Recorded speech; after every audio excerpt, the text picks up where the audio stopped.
What is up, guys? I hope you're all doing well. Now, this is continuing based off my last video when I was comparing Man of Steel 2013 to Superman 2025. Now, I'm going to talk about the pros pretty much because I did not find any cons about this movie at all. First of all, David Corenswet's portrayal of Superman was absolutely an amazing performance. He made me feel hopeful. He made me feel happy. He made me feel like everything was going to be alright. And he made me feel emotional about a superhero character that I've not felt in a long time. So David Corenswet did such an amazing job as Superman. And I cannot wait to see more of him in the near future. Next, we're going to talk about the relationship between him and his dad. Now, this is what we should have gotten in Man of Steel. Instead of having his dad telling him that you shouldn't be using your powers, you shouldn't be getting exposed, you should be worried about how the world is going to perceive you. Instead, his dad encouraged him to he always encouraged him and told him that we trust you in making the right decision, and it's not who your family is that defines you, it's the choices that you make and what you decide to do going forward. So this scene right there, I really loved it, and this is exactly what we needed. Now let's talk about the Justice Gang. Gunn was amazing. Isabella Merced was badass. And this guy stole the fucking show. I hope we get to see a lot more of all three of them, really. And I know we're going to be seeing John Stewart and Hal Jordan in the Green Lantern show as well. But these three were absolutely amazing. Now, for people that were complaining they didn't have a lot of screen time, obviously because it's a Superman movie. You're not going to have these guys have the same amount of scenes as the main bloody character of the movie, but these guys got done justice for the little amount of screen time that they were put in. So I hope we get to see her do more badass shit when she killed that dictator as well. It was the absolute gangster shit I've ever heard, and her screeching through the hallway, the most terrifying shit you could ever see. Next, I want to talk about the relationship between Clark and Lois Lane. First of all, Rachel's portrayal of Lois Lane was absolutely amazing. I did not feel any annoyance every time I saw her on screen. She was there when she needed to be. She was out of the picture when she also needed to be. And she still played a crucial part throughout the whole film. Her job, her and her friend's job was to expose Lex Luthor's crimes and obviously expose him framing Superman to be a conqueror when he wasn't be. And the best part I loved about the final fight scene is that she was high up in the air in Mr. Terrific's ship, far away from the fight. She didn't actually have to be anywhere near the fight. And what she was doing, gathering research, gathering intel, getting ready to expose Lex Luthor. She wasn't put in a bloody damsel in distress situation for no freaking reason, just to have Superman coming in and save her save the damsel in distress moment, which I really loved. They actually took her character so fucking serious, and I absolutely fucking loved it. I hope, and I know we're going to be seeing Rachel a lot more in the future, but she's right now one of my favorite characters throughout the whole movie now. Another thing that I also want to talk about between Clark and Lois Lane, the fucking interview. He was being pressured by Lois, asking him, did you think about the repercussions when you went and invaded an allied nation's territory and picked a fight with them? And he literally said people were going to die. That was so fucking powerful in itself, because it just shows that Superman does not discriminate and he does not have jurisdiction on who deserves his help and who doesn't.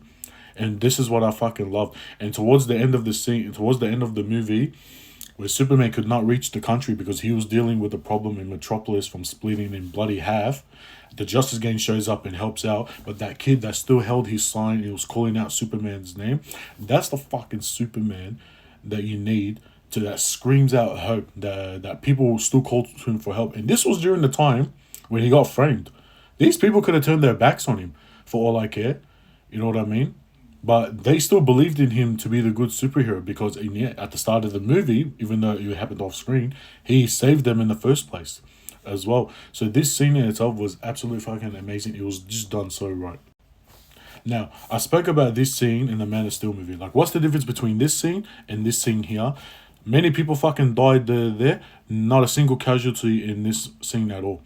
And when there was a chance for people to die, in this scene in Superman, what did he do? He prioritized saving them first before going to deal with Lex Luthor and his thugs as well. While here, right, in Man of Steel, he was just focusing on fighting Zod. They were smashing through fucking buildings. They were smashing through everywhere. The only people that you actually saw got saved in that moment and throughout this whole fight scene was pretty much like some of the soldiers, Lois Lane, like not once, not twice, but 3 fucking times pretty much if I can remember, and the family that Zod was gonna laser before obviously Clark snapped his neck in Man of Steel. That's the fucking difference between this and here. Not a single casualty because Superman prioritized saving everybody first before dealing with the situation at hand. Here, no, I'm just gonna fight Zod, smash through a couple of buildings or whatever, and if I can't save everyone, then so be it. That's pretty much the vibe I got from this whole fucking movie. And also another thing I want to clear up as well, for the people that are saying that James Gunn's Superman is weak, mind you, this guy, he took on Ultraman, he took on her, and he was dealing with Lex Luthor fucking coaching Ultraman in the fucking background. This was after he fucking saved Crypto. He saved Metaphor Man and his son from a fucking black hole by using his bloody super breath while he was being dragged by the fucking river. By that freaking river, I forgot what it was called. That in itself was even hard for him. He was struggling to get out of. And he was fucking poisoned by kryptonite as well. He needed 2 or 3 days to recover as well. And he was getting tag team while holding his own. And as soon as Crypto got rid of all the cameras, he started beating Ultraman's ass, set him into the fucking black hole, and he knocked her ass out as well.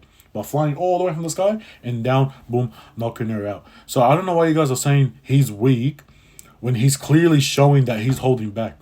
Which in Man of Steel, Henry Cavill Superman is not. We don't see him holding back. He's going all out, and in him going all out, a bunch of people are dying and freaking around him. No wonder why people are pissed at him. And also, I want to talk about this scene with people turning their backs on him compared, obviously, to Man of Steel. Is this scene, right? People saw a message. Lex Luthor put out a message saying that Superman is here to conquer us, and he's told to have as many children as possible so that he can take over Earth, right? In Man of Steel, Superman was being hated on. Why? Because many people were dying everywhere he went. Now, to some degree, right, I understand Superman's point of view is that like he cannot save everyone, but at the same time, you gotta understand the people's point of view because why? He's smashing through fucking buildings, debris falling on people, buildings are fucking falling on people and shit. You know what I mean? And so, like, you gotta understand why the people in Man of Steel were fucking hating on Superman. Because really, they had a fucking logical point. Why here, this made more logical sense. Why? Because he was being framed.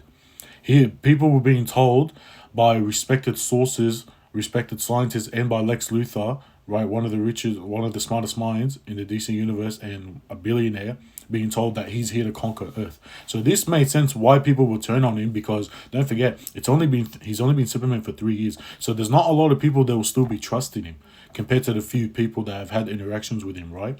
So it would make sense why people will turn on him. Obviously, like the Justice Gang actually questioning him if he's actually here to do good or not.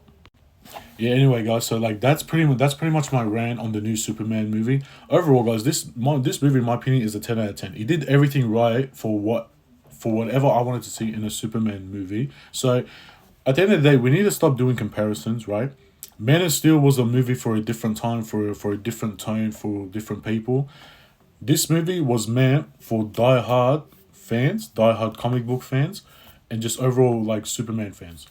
You know what I mean? So I'm excited to see more Superman. I'm excited to see Batman, Wonder Woman, and the rest of the DC crew pull up on the big screen as well. And obviously, I cannot wait for Supergirl, Woman of Tomorrow as well. Oh my god, that movie is gonna be fucking sick as well.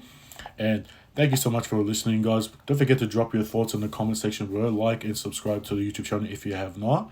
As the lowdown for guys, I'll see you all in the next one.